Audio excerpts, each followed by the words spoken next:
안녕하세요. 네, 여러분들 다시 만나 뵙게 돼서 반갑습니다.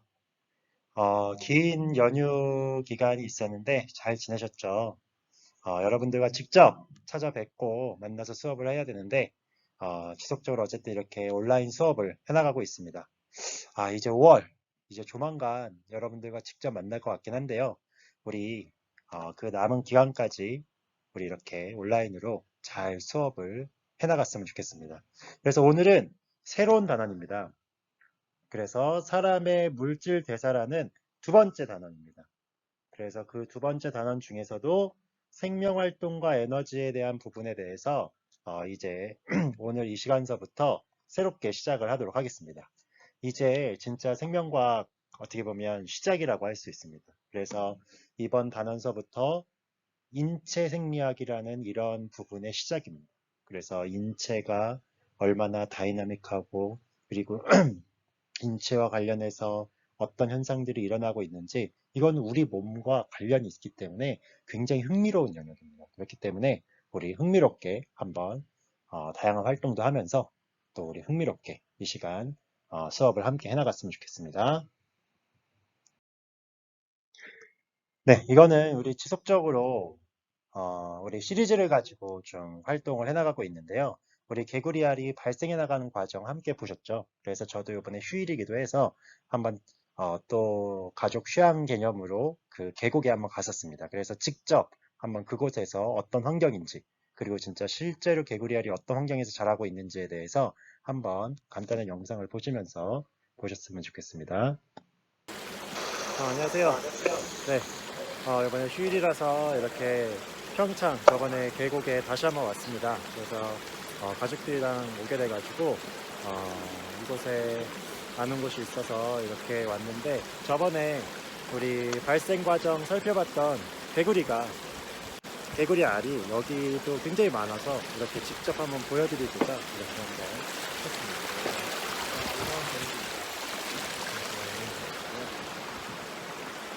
이런 경우도 여기서도 보시면 이런 기준이 아주 있습니다. 그래서 얘도 지금 살펴보면 네, 이렇게 한참 발생 과정 중에 있는데 얘 같은 경우는 이 수온이 좀 낮아요. 진짜 이 여기 계곡은요 수온이 굉장히 낮습니다. 그래서 발생 속도도 우리 실험실에서 키운 것에 비해서 훨씬 더 느립니다. 그래서 이런 식의 개구리 알이 여기 굉장히 많아요. 그래서 저번에도 말씀드렸듯이 이게 산 개구리일 수도 있을 것 같고 무단 개구리 이런 종류의 개구리 알이라고 생각이 됩니다. 그리고 이런 개구리는 솔직히 가격이 많고 여기 생명체들도 많고 그래서 이렇게 온 김에 한번 특별 영상을 한번 만들어봤습니다. 네, 연휴 잘 보내시고 다음에 또 뵙겠습니다. 네, 그래서 이게 이제 4월 30일 날 촬영한 영상인데요. 이게 이 사진이 진부면 요번에 이제 간 곳이 평창 진부면이거든요. 이 실제 개구리알들의 모습입니다. 우리 실험실에서의 개구리알 이게 제가 채취했을 때의 모습 일부만 가져왔지 어떻게 보면 그대로 이거거든요. 그러니까 그 얘기는 뭐냐면 실험실의 따뜻한 환경 속에서는 굉장히 빨리 그래서 제가 그 영상도 이제 다음에 담을 건데 정말 개구리들이 쑥쑥쑥쑥 자라고 있습니다. 근데 이곳은 온도가 낮고 어떻게 보면 계곡이다 보니까 아직도 한참 발생 과정 중에 있어요. 그래서 이런 것들을 또한 이렇게 실체 현미경으로 제가 저번에 한번 실체 현미경 설명해 드렸죠. 직접 이렇게 음, 이 그 현미경으로 한번 관찰한 것들까지도 이렇게 한번 보여드렸습니다. 그래서 이런 과학이라는 것은 결국은 실제 우리의 삶 속에서 굉장히 깊은 연관성이 있고 이렇게 주변에 있는 생명체에 대한 관심서부터 시작이 됩니다. 그래서 이렇게 관심을 가지시고 함께 과학에 대한 흥미를 가지면서 함께 이렇게 공부해 나가셨으면 좋을 것 같습니다. 네, 이제 본격적으로 우리 물질대사 공부를 하도록 하겠습니다. 우리 페이지 34페이지입니다. 34페이지를 보시면 우리 유인물과 함께 보십시오. 그래서 오늘 수행평가가 아니죠.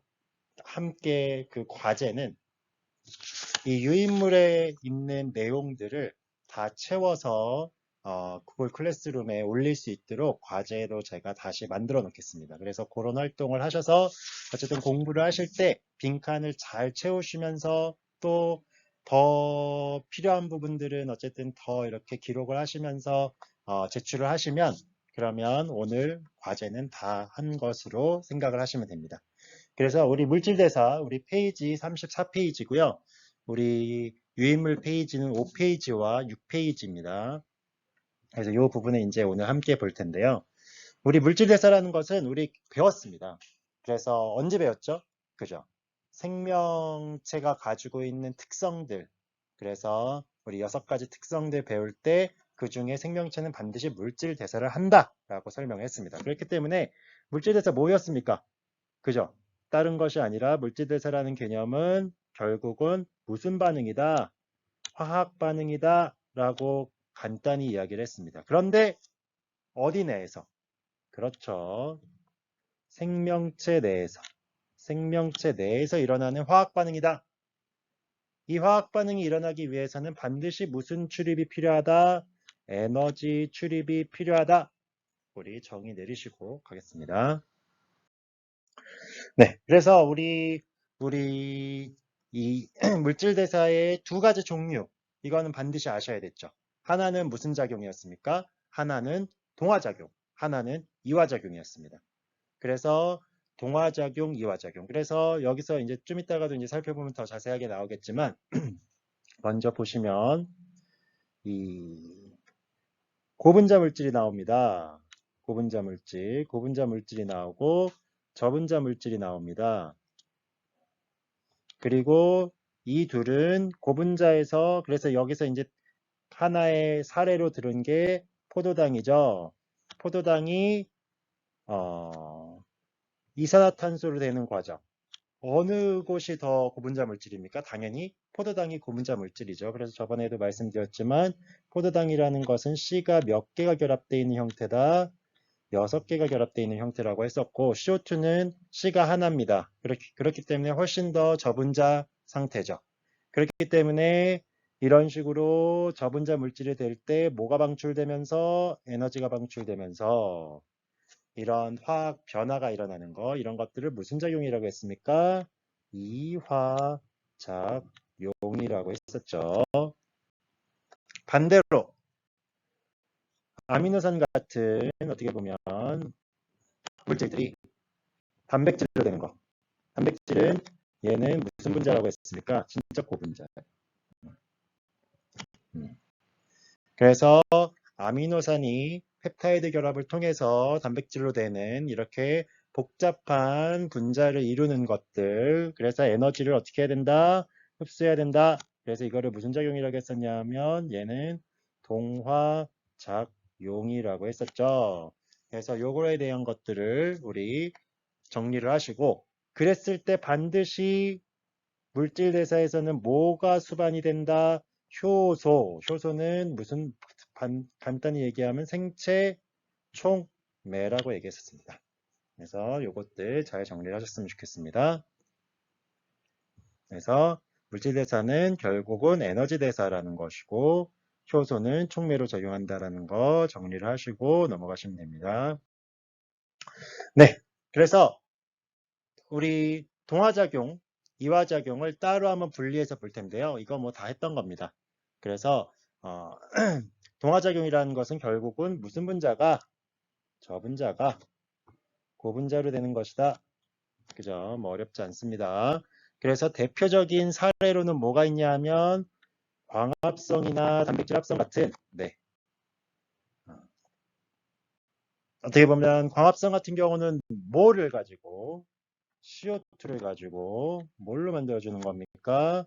포도당을 만들어주는 거죠. 네. 그래서 C를 6개를 결합을 시켜주는 이런 작용들. 단백질 같은 경우는 아까 뭐였습니까?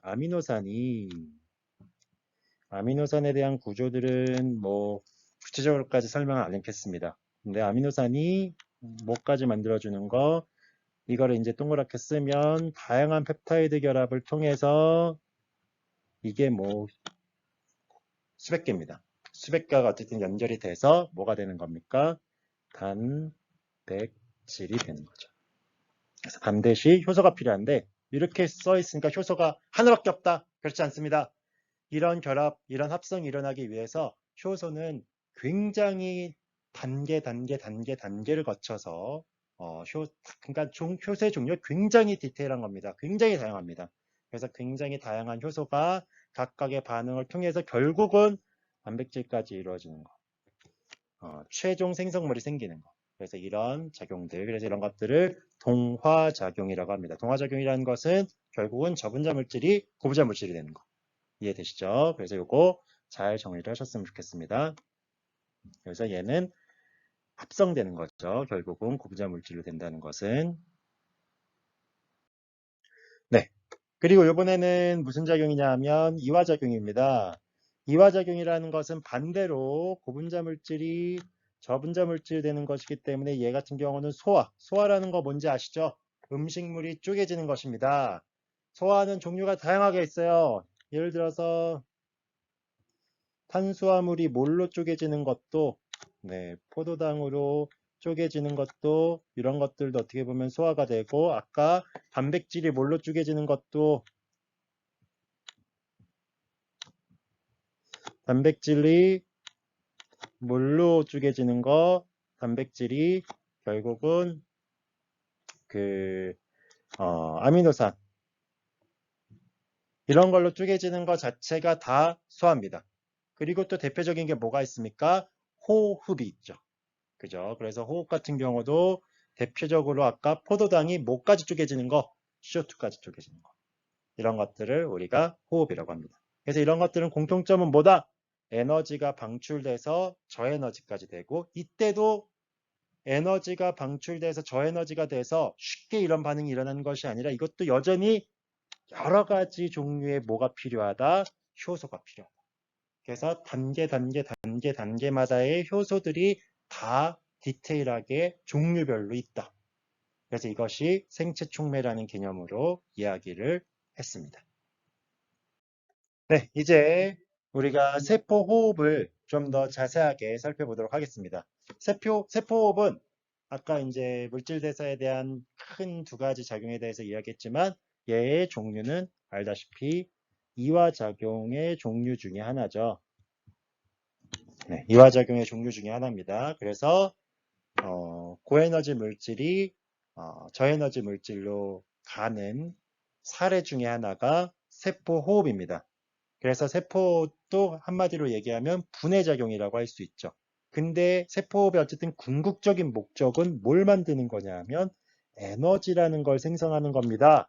그래서 이제 사실 이 단원에서 지금까지 배운 건 약간 복습 개념이고요. 이제 정말 중요한 개념은 어떻게 보면 ATP라는 것을 배우는 게 이제 상당히 중요합니다. 그것에 대한 디테일한 것은 우리 다음 차시 때 더 자세하게 할 겁니다. 그래서 이거는 이번 단원에 정말 잘 이해하고 가셔야 될 중요한 내용입니다.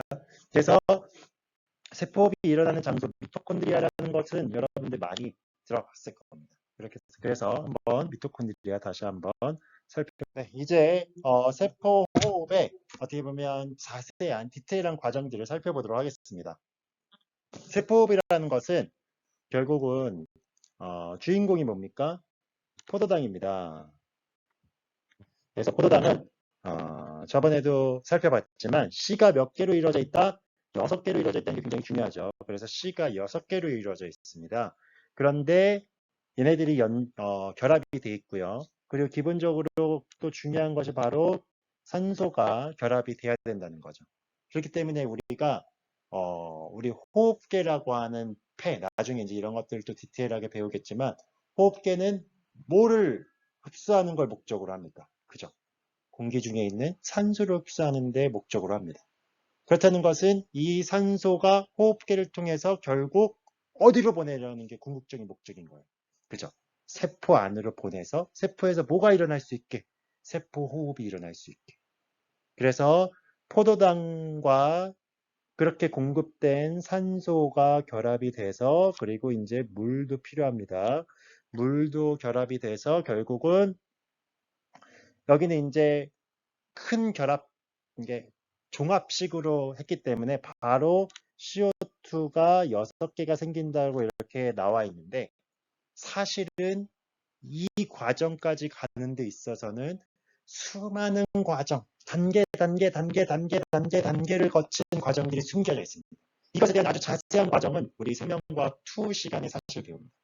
그래서 뭐 해당 작용이라는 거, 뭐 TCA 사이클 뭐 이런 것들 우리 자세하게 배워야 되는데 그건 이제 생투 때 나중에 관심 있으면 배우게 될 겁니다. 그래서 이런 단계의 과정을 거쳐서 CO2가 형성이 되고요. 이산화탄소가. 그러면서 부산물로 물이 형성이 되고 이 세포의 궁극적인 목적은 분해를 시켜서 저분자 물질로 분해를 시켜서 그때 나오는 뭐를 생성시키는 게 목적입니까? 그렇죠. 에너지입니다. 그래서 ATP라는. 그래서 우리 생명에서는 에너지 단위를 ATP라고 사용하죠. 그래서 38개의 ATP가 나온다. 근데 전부 다 ATP로 나오진 않는다. 이거 수능에서도 굉장히 중요한 포인트입니다.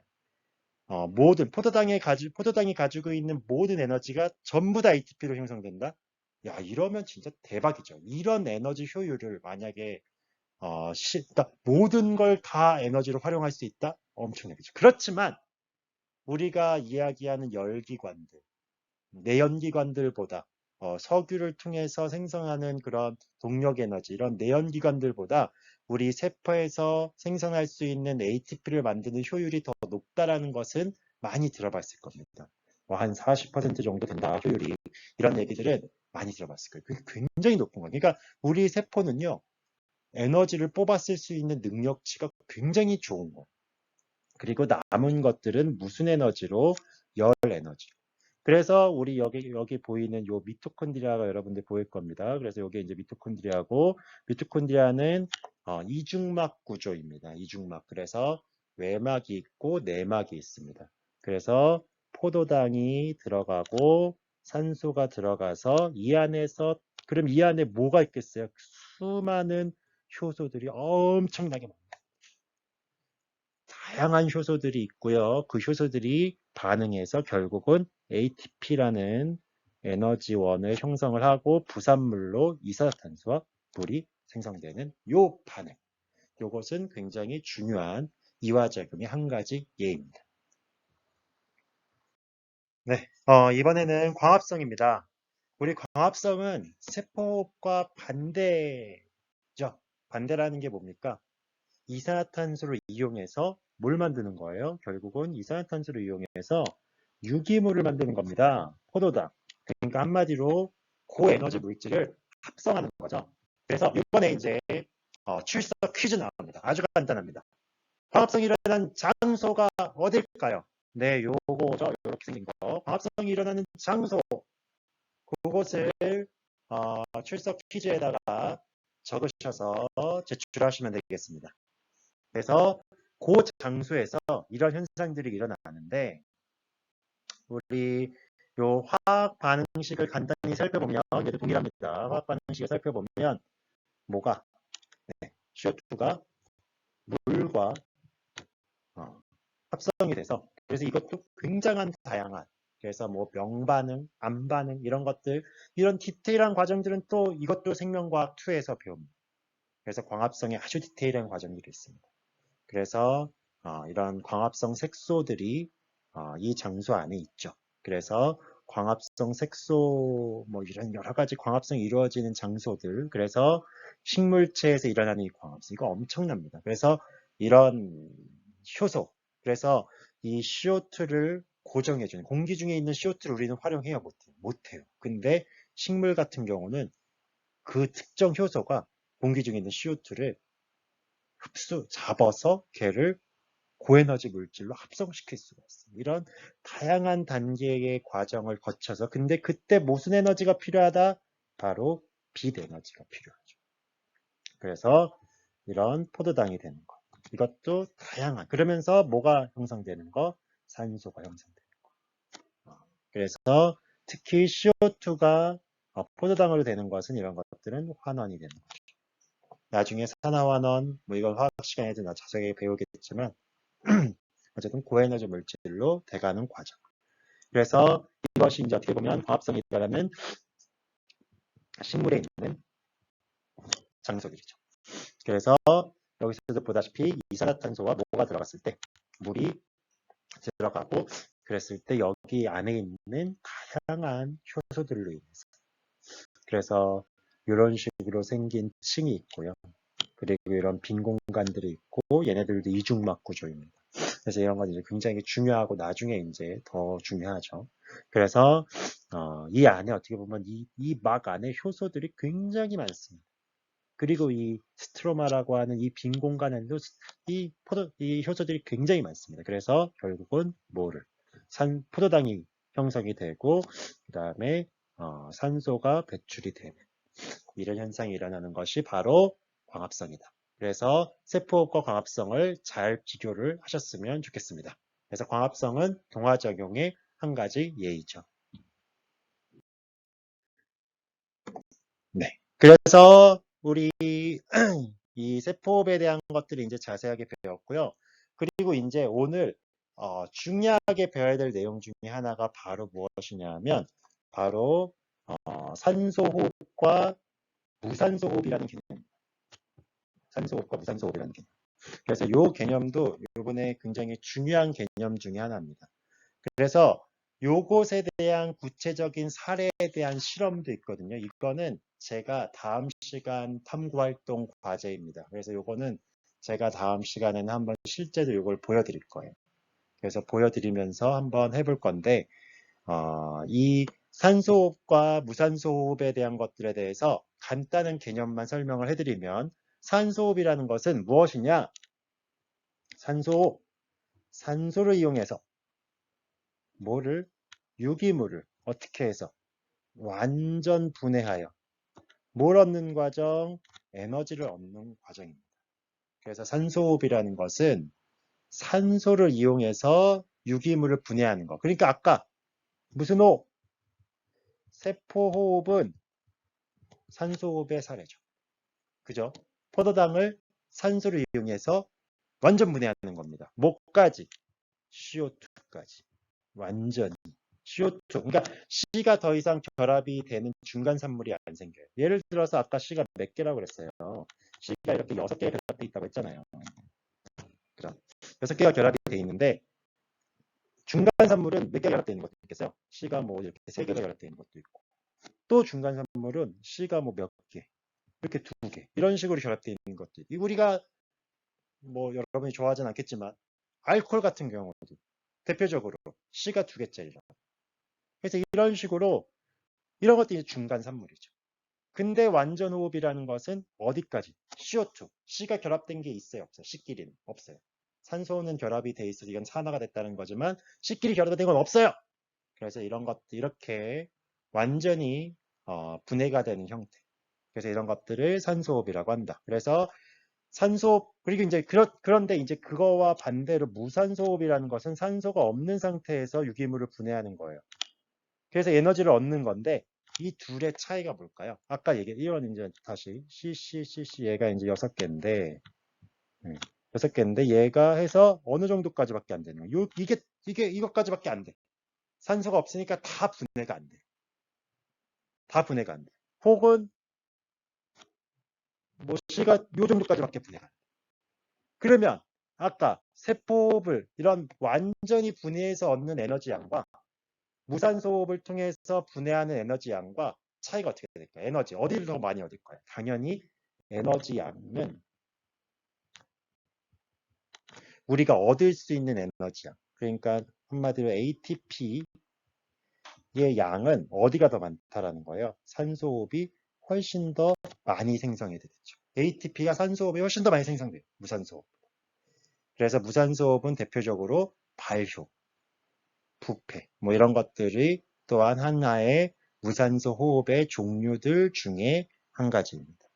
그래서 요거 잘 정리를 해 두시고요.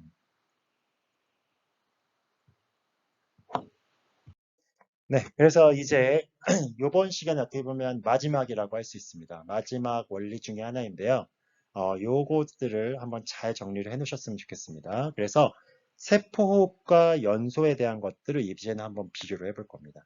우리 세포호흡은 제가 아까도 설명을 해드렸어요. 세포호흡과 연소는요, 둘 다 뭐가 들어가냐면요, 얘는 둘 다 공통적으로 산소를 활용을 합니다. 산소가 들어가요.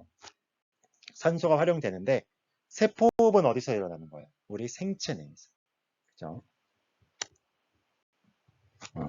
연소는 어떻게 보면 어, 이런 외부, 외부 어떻게 보면 뭐 실험실이나 이런 데서 다 일어나는 게 연소죠.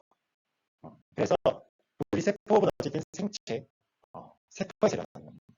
그래서 둘 다 포도당이라는 것을 어떻게 보면 분해를 시킨다고 이야기를 한다면 세포호흡은 제가 뭐라고 했습니까? ATP라는 에너지를 생성을 하고요. 그리고 그 분해되는 과정에서 단번에 된다. NO라고 했습니다. 단계를 거친다는 거고 그 단계마다 여기에는 사실 뭐가 숨겨져 있는 거예요? 효소, 효소, 효소 이런 것들이 다 숨겨져 있는 거예요. 이 단계마다 다 효소가 있는 거예요. 종류가 같아요, 달라요? 효소의 종류가 달라요. 다른 스페시픽한 효소가 숨겨져서 중간 단계를 만들고 중간 단계를 만들고 이런 단계를 통해서 결국 어디까지? 그쵸, 마지막에 CO2까지. 뭐가 들어갔을 때? 산소가 들어갔을 때. 아까 뭐라고 했어요? 무산소는 산소가 없을 때는 완전히 분해를 못 시키는 현상들이 또한 일어납니다. 그래서 어쨌든 이런 비교들을 잘 해놓으시고요. 그렇다면 연소는 어떤 현상이 일어나겠습니까? 연소는요. 여기가 어떻게 보면 포도당이라고 하고 여기가 뭐라고 한다면 CO2라고 한다면 얘가 단번에 한 번에 반응해요. 뭘로 인해서?